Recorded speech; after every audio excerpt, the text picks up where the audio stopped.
Ինչ կլինի Հայաստանի հետ, եթե ընդդիմությունը գա իշխանության։ Այ ոչ աստվածանի, պետք չիրենք։ Ինչու։ Դե տեսել ենք էլի ինչ է կատարում։ Հայաստանի հետ, եթե ընդդիմությունը գա իշխանության։ Չի գա։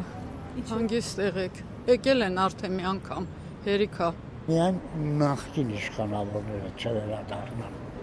Եթե սրանք դրանց են սատարում, ապա լավագույն դեպքում ըստ իս կդառնանք Ռուսաստանի մաս մի փոքրիկ տարածքով։ Ըստ ձեզ, եթե Ռոբերտ Քոչարյանը, Սերժ Սարգսյանը վերադառնան Այո, միանշանակ։ Ես սա իմ սուբյեկտիվ կարծիքն է, ես ոչ մեկին դա չեմ պարտադրում, ոչ էլ ինչ-որ մեկ էլ վիճարկում եմ։ Հա, եթե նրանք վերադառնան, մենք մի փոքրիկ չնչին տարածքով կդառնանք Ռուսաստանի մաս։ Այսինքն դուք կողմ չեք, որ իրենք վերադառնան իշխանության։ Ես ոչ թե կողմ չեմ, այլ նույնիսկ չեմ ուզում լսել այդ մասին։ Եթե մարդուն իր ուսանող ընկերը ուղղակի բարևում է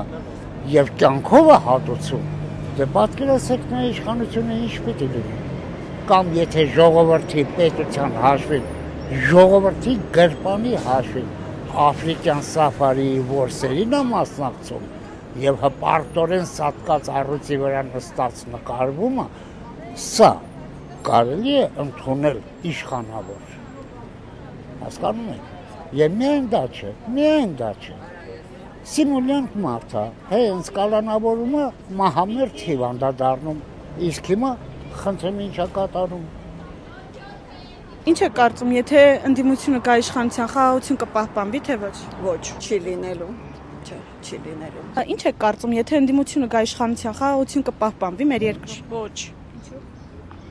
Իրանց տարիները տեսել է ժողովուրդը, դրա համար չի ուզում իրանց։ Ինչ է կարծում, ինչ կլինի Հայաստանի հետ, եթե ընդդիմությունը վերադառնա իշխանություն։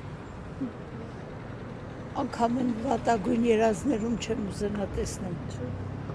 Տեսել ենք, այդ օրերը անցել ենք, ապրել ենք։ Թե ընդդիմությունը գա իշխանության, խաղաղություն կպահպանվի մեր երկրում։ Նույնը ինչ որ եղել է։ Ինչ եղել է։ Ինչ է եղել։ Պատերազմական վիճակ։ Այսինքն, եթե ըստ ձեր կարծիքով, եթե ընդդիմությունը վերադառնա իշխանության, պատերազմ է լինելու։ Սահմանում հիմա ձեզ հարցավ, սահմանում հիմա կարակում են։ Նվախ կարակում են։ Իսկ նույնը կլի։ Հայաստանի հետ, եթե ընդդիմությունը գա իշխանության։ Չգիտեմ, ինձ թվում է լավ չի լինի։